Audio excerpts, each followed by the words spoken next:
ಓಂ ನಮೋ ವಾಲ್ಮೀಕಿಯೇ. ನಮಸ್ಕಾರ ಬಂಧುಗಳೇ. ನಾನು ನಿವೃತ್ತ ಪ್ರಾಧ್ಯಾಪಕ ಡಾಕ್ಟರ್ ಅರ್ಜುನ್ ಪಂಗನ್ನವರ್.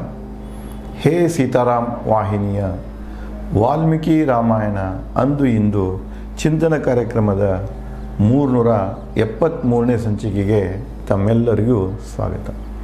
ಹಿಂದಿನ ಸಂಚಿಕೆಯಲ್ಲಿ ನಾನು ತಮಗೆ ರಾಮನ ಕೋರಿಕೆಯ ಮೇರೆಗೆ ಶಬರಿ ಮಾತಂಗ ಮುನಿ ಆಶ್ರಮ ಸುತ್ತಮುತ್ತಿರುವಂಥ ವನವನ್ನು ಪರಿಚಯಿಸುತ್ತಾ ತನ್ನ ಗುರುಗಳ ಎಲ್ಲಿ ಯಜ್ಞ ಮಾಡ್ತಿದ್ರು ಅದನ್ನು ತೋರಿಸ್ತಾ, ಯಜ್ಞದಲ್ಲಿ ಇನ್ನೂ ಅವರು ಹಚ್ಚಿದಂತಹ ಯಜ್ಞ ಇನ್ನೂ ಉರಿತಾ ಇದೆ ಅಂತೆಲ್ಲ ತೋರಿಸ್ತಾ ಅವರಿಗೆ ಹೇಳಿಬಿಡ್ತಾಳ, ಈಗ ನನಗೆ ಗುರುಪಾದ ಸೇರಬೇಕಾಗಿದೆ, ಈ ದೇಹ ತ್ಯಾಗ ಮಾಡಲಿಕ್ಕೆ ಅಪ್ಪಣೆ ಕೊಡುವಂತೆ ರಾಮನಲ್ಲಿ ಕೇಳಿದಾಗ ಅವ್ರಿಗೆ ಆಶ್ಚರ್ಯ ಅನ್ನಿಸ್ತಿದೆ.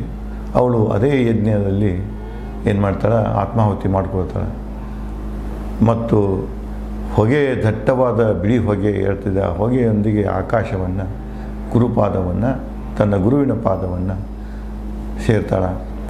ಮುಂದೆ ಇವರು ರಾಮ ಲಕ್ಷ್ಮಣ ಅದನ್ನು ಇದರಲ್ಲಿ ಸಪ್ತ ಸಮುದ್ರ ಜಲದಲ್ಲಿ ಸರೋವರದಲ್ಲಿ ಸ್ನಾನ ಮಾಡ್ತಾರೆ.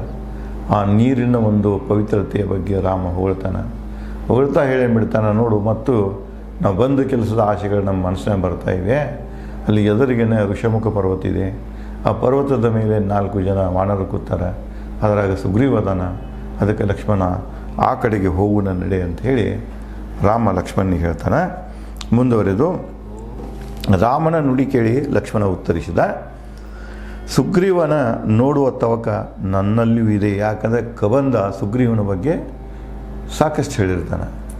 ರಾಮ ಹೇಳಿರ್ತಾನೆ, ನಾವು ಸುಗ್ರೀವನೊಂದಿಗೆ ನೀನು ಪ್ರಾಂಜಲ ಮನಸ್ಸಿನಿಂದ ಒಪ್ಪಂದ ಮಾಡ್ಕೋ, ನಿನ್ನಷ್ಟೇ ಪರಾಕ್ರಮಿ ಇದ್ದಾನವ, ಅವನ ಸಹಾಯ ಇಲ್ಲದೆ ನೀವು ಸೀತೆಯನ್ನು ಹುಡುಕುವುದಾಯಿತು, ರಾವಣನನ್ನು ವಧೆ ಮಾಡುವುದಾಯಿತು ಸಾಧ್ಯವಿಲ್ಲ ಅಂತ ಸ್ಪಷ್ಟವಾಗಿ ಕಬಂದ ಹೇಳಿರ್ತಾನೆ. ನಿಮ್ಮ ಈ ಒಂದು ಕಾರ್ಯದಲ್ಲಿ ಯಶಸ್ವಿ ಆಗಬೇಕಾಗಿತ್ತಂದ್ರೆ ನೀವು ಸುಗ್ರೀವನ ಸ್ನೇಹ ಮಾಡಬೇಕಂತ ಇದು ನೀನು ಹೇಳ್ತಾನೆ. ಇದು ಲಕ್ಷ್ಮಣನ ಮನಸ್ಸಿನ ಮ್ಯಾಗ ಬಹಳ ಪರಿಣಾಮವನ್ನು ಬೀರಿರ್ತದೆ. ಅದಕ್ಕೆ ಅವನ ಮನಸ್ಸಿನ ತವಕಿರ್ತದೆ, ನಮ್ಮ ಅಣ್ಣನಷ್ಟೇ ಪರಾಕ್ರಮಿ, ಇವನು ಯಾರಪ್ಪ, ಇವನು ಯಾರು, ಅದು ಮತ್ತು ವಾನರ ಅಂತ ಹೇಳ್ತಾರೆ, ನರಮಂಗ ಅಂತ ಹೇಳ್ತಾರೆ, ನೋಡ್ಬೇಕು ಇವನು ಅನ್ನುವ ಕುತೂಹಲ ಅವನಲ್ಲಿತ್ತು. ಅದನ್ನೇ ಅವನು ಹೇಳ್ತಾನೆ, ನನಗೂ ಸುಗ್ರೀವನ ನೋಡಬೇಕಂತ ಮನಸ್ಸಿನಲ್ಲಿ ಕುತೂಹಲ ಇದೆ, ಹೋಗೋ ನಡೆ ಅಂತ ಹೇಳ್ತಾನೆ. ಸುಗ್ರೀವನ ನೋಡುವ ತವಕ ನನ್ನಲ್ಲೂ ಇದೆ, ಅವನ ಸಹಾಯದಿಂದ ಅರಿಸಬೇಕು ಸೀತೆಯನ್ನು ಅಲ್ಲವೇ, ಅವನ ಸಹಾಯ ಇಲ್ಲ, ಅವನ ಸಹಾಯ ತಗೊಂಡು ನಾವು ಸೀತೆಯನ್ನು ಹುಡುಕಬೇಕಾಗಿದೆ ಅಂಥೇಳಿ ಮರು ಪ್ರಶ್ನೆ ಮಾಡ್ತಾನೆ. ರಾಮ ಲಕ್ಷ್ಮಣ ನಡೆದರು ಋಷ್ಯಮುಖ ಪರ್ವತದತ್ತ, ಮಾತಂಗ ಆಶ್ರಮದಿಂದ ಸಾಗಿದರು ಪಂಪಾ ಸರೋವರದತ್ತ. ಪಂಪಾ ಸರೋವರದ ಪಶ್ಚಿಮಕ್ಕಿತ್ತದು.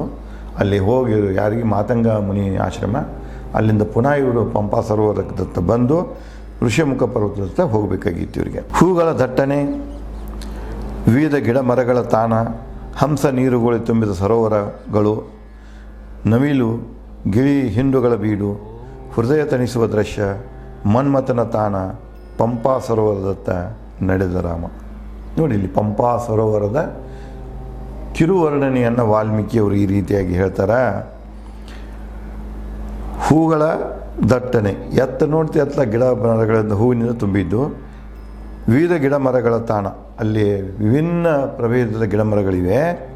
ಹಂಸ ನೀರುಗಳಿಂದ ಯಾವಾಗಲೂ ಸರೋವರ ತುಂಬಿರ್ತಾವೆ. ಸರೋವರಗಳು ಅಂತಾನೆ, ಪಂಪಾ ಸರೋವರ ಜೊತೆಗೆ 7 ಸರೋವರಗಳು, ಅದಕ್ಕೆ ಸಪ್ತ ಸಮುದ್ರ ಜಲ ಅಂತ ಕರಿತಿದ್ರು ಅವರು. ಮುಂದೆ ನವಿಲು ಗಿಳಿ ಹಿಂಡುಗಳ ಬೀಡು, ಹೃದಯ ತಣಿಸುವ ದೃಶ್ಯ, ಈ ಎಲ್ಲ ನೋಡಬೇಕಾದ್ರೆ ಮನಸ್ಸಿಗೆ ಏನಾಗ್ತಿತ್ತು, ಆನಂದವನ್ನು ಕೊಡ್ತಾ ಇದ್ದವು. ಮನ್ಮಥನ ತಾಣ, ಇದು ಮನ್ಮಥನ ತಾಣ, ನೋಡಿದ ತಕ್ಷಣ ಮನ್ಮಥನ ಭಾವನೆಗಳು ಬರ್ತಿದ್ದವು. ಮನ್ಮಥನ ತಾಣ, ಪಂಪಾ ಸರೋವರದತ್ತ ನಡೆದ ರಾಮ. ಪಂಪಾ ಸರೋವರದ ಕಂಡಿತು ದೂರದಲ್ಲಿ, ಪಂಪಾ ಸರೋವರ ದೂರದಲ್ಲಿ ಇದ್ದದ್ದು ಕಂಡಿತು. ಕಂಡರು ಮಾತಂಗ ಸರೋವರ ದಾರಿ ಮಧ್ಯೆ ಮಾತಂಗ, ಇದರ ಪಂಪಾ ಸರೋವರ ಮುಟ್ಟಕ್ಕಿಂತ ಪೂರ್ವದಲ್ಲಿ ಮತ್ತೊಂದು ಸರೋವರ ಬರ್ತಿದೆ, ಅದಕ್ಕೆ ಮಾತಂಗ ಸರೋವರ ಅದನ್ನು ದಾಟರು. ಅಂದರೆ ಆ ಮಾತಂಗ ಸರೋವರ ಮಾತಂಗ ಪರ್ವತದಲ್ಲಿ 7 ಸರೋವರಗಳು ಇದ್ದು ಅಂತ ಹೇಳಿದೆ. ಅದರಾಗ ಒಂದು ಮಾತಂಗ ಸರೋವರ ಕೂಡ.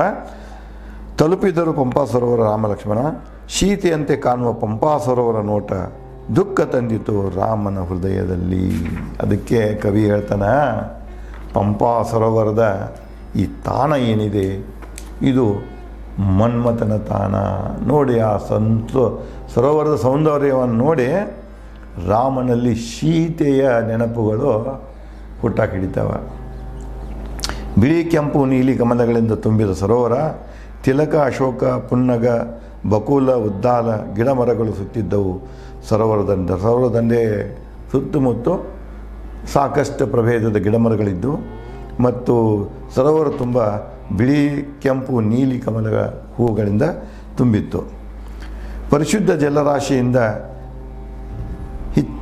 ಹಿಚ್ಚುಕಿದ ಕಮಲಗಳು, ಮರಳಿನ ಮೃದು ಸರೋವರ ದಡಗಳು. ಅಲ್ಲಿ ನೋಡಿ ಪರಿಶುದ್ಧ ಜಲರಾಶಿಯಿಂದ ಅವು ಹೆಂಗೆ ಕಾಣಿಸ್ತಿದ್ದಪ್ಪ ಕಮಲ, ಜಲರಾಶಿನೇ ಅವ್ನು ಹಿಚ್ಚಿಕೆ ಆಗವೇನೋ ಅಂತ ಮಧ್ಯೆ ಅವನ್ನ ಒಂದು ಪ್ರಕಾರ ಹಿಚ್ಚಿಕಿದಂಗೆ ಕಾಣಿಸ್ತಿತ್ತು ಜಲರಾಶಿಗಳು.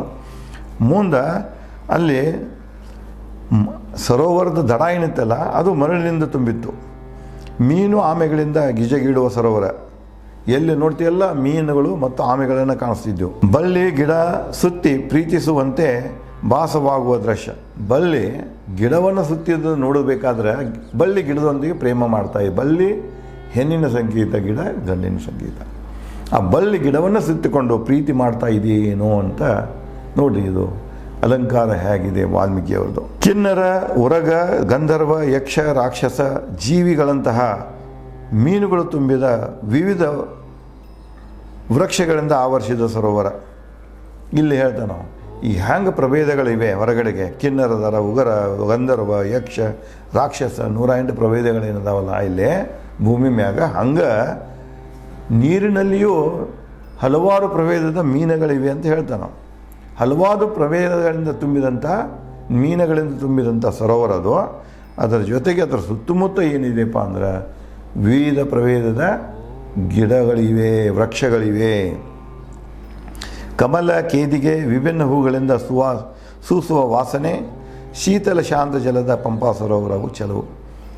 ಕಮಲದ ಹೂಗಳಿಂದ ವಾಸನೆ ಬರ್ತಿದ್ದು, ಕೇದಿಗೆ ಮರಗಳಿದ್ದು, ಕೇದಿಗೆ ಗಿಡಗಳು ಅಂದರೆ ಕೇದಿಗೆ ಅದು ಒಂದು ಪ್ರಕಾರದ ಇದ್ರಗತ್ತೆ ಇರ್ತಿದೆ, ಯಾವುದು ನಾವು ಆಲಸ್ ಅಂತ ಕರಿತೀವಲ್ಲ ಹಾಗಿರ್ತದೆ. ಆ ಕೇದಿಗೆ ಹೂವು ಬಿಟ್ಟಿತ್ತಂದ್ರೆ ಭಯಂಕರ ವಾಸನೆ ಬರ್ತಿದೆ. ಅದಕ್ಕೆ ಕಮಲ ಮತ್ತು ಕೇದಿಗೆ ವಾಸ ನಿರಂತರವಾಗಿ ಹೊರ ಸೂಸ್ತಾ ಇತ್ತು. ಶೀತಲ ಶಾಂತ ಜಲದ ಪಂಪಾ ಸರೋವರ ಚಲವು. ಅಲ್ಲಿದ್ದಂಥ ಪಂಪಾ ಸರೋವರದಲ್ಲಿದ್ದಂಥ ನೀರು ತಂಪಾಗಿತ್ತು ಮತ್ತು ಬಹಳ ಶುದ್ಧವಾಗಿ ಕಾಣಿಸ್ತಾ ಇತ್ತು. ಅದು ಆ ಸರೋವರದ ಸೌಂದರ್ಯವನ್ನು ಹೆಚ್ಚಿಸಿತ್ತು. ಉಕ್ಕಿತ್ತು ರಾಮನಲ್ಲಿ ಸೀತೆಯ ನೆನಪಿನ ಭಾವನೆಗಳನ್ನೆಲ್ಲ ನೋಡಿದ ತಕ್ಷಣ ರಾಮನಲ್ಲಿ ಸೀತೆಯ ನೆನಪಿನ ಭಾವನೆಗಳು ಹೋಗ್ತವೆ.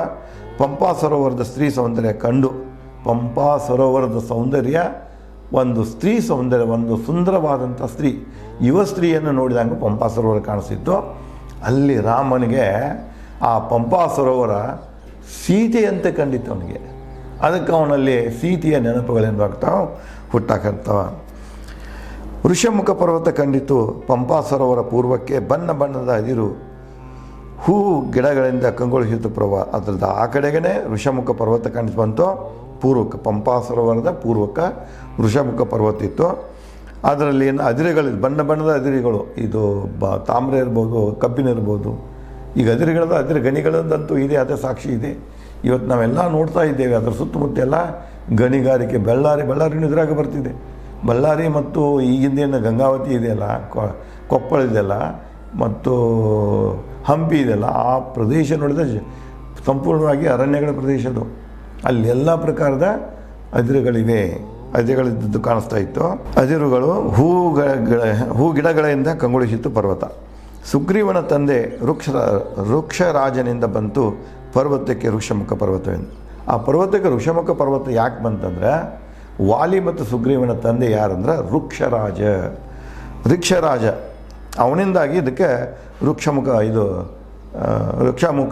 ಪರ್ವತ ಅಂತ ಹೆಸರು ಬಂತಂತ ಹೇಳ್ತಾನೆ. ಋಷಮುಖ ಪರ್ವತ ಅಂತ ಹೆಸರಿದೆ. ರಾಮ ಲಕ್ಷ್ಮಣನಿಗೆ ನುಡಿದ. ರಾಮ ಮತ್ತು ಲಕ್ಷ್ಮಣನಿಗೆ ಹೇಳ್ತಾನೆ, ಓ ಲಕ್ಷ್ಮಣ, ಪಂಪಾ ಸರೋವರ ದೃಶ್ಯ ಕಂಡು ಸೀತೆ ಇಲ್ಲದೆ ನಾ ಬದುಕಲಾರೆ. ಈ ಸೌಂದರ್ಯ ಏನಿದೆ, ಈ ಸೌಂದರ್ಯದಲ್ಲಿ ನನಗೆ ಸೀತೆ ಕಾಣಿಸ್ತಾ ಇದ್ದಾಳೆ. ಈ ಸಂದರ್ಭದಲ್ಲಿ ಈ ಸಮಯದಲ್ಲಿ ಸೀತೆ ಇಲ್ಲದೆ ನಾನು ಬದುಕಲಾರೆ ಅಂಥೇಳಿ ಪ್ರಲಾಪಿಸ್ತಾನೆ.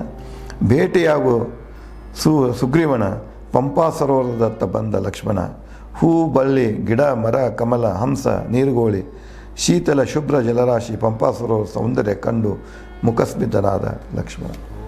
ಅಲ್ಲಿ ಯಾರ್ದಾರು ನೋಡ್ಕೊಂಬರಪ್ಪ ಅಂತ ಹೇಳಿದಾಗ ಲಕ್ಷ್ಮಣ ಕೂಡ ಅದನ್ನೆಲ್ಲ ನೋಡ್ತಾ ನಾವು ಮುಖಸ್ಮಿತನಾಗ್ತಾನೆ.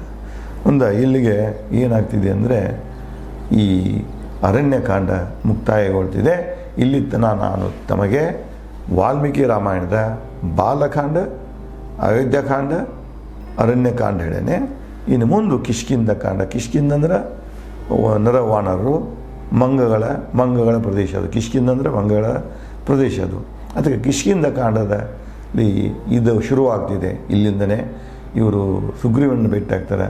ನಂತರ ಏನೇನು ಘಟನೆಗಳಾಗ್ತಾವೆ ಅನ್ನೋದನ್ನು ನಾನು ತಮಗೆ ಈ ಮುಂದಿನ ಕಿಷ್ಕಿಂಧ ಕಾಂಡದಲ್ಲಿ ಆ ವಿಚಾರಗಳನ್ನು ಹಂಚಿಕೊಳ್ಳುತ್ತೇನೆ. ಧನ್ಯವಾದಗಳು.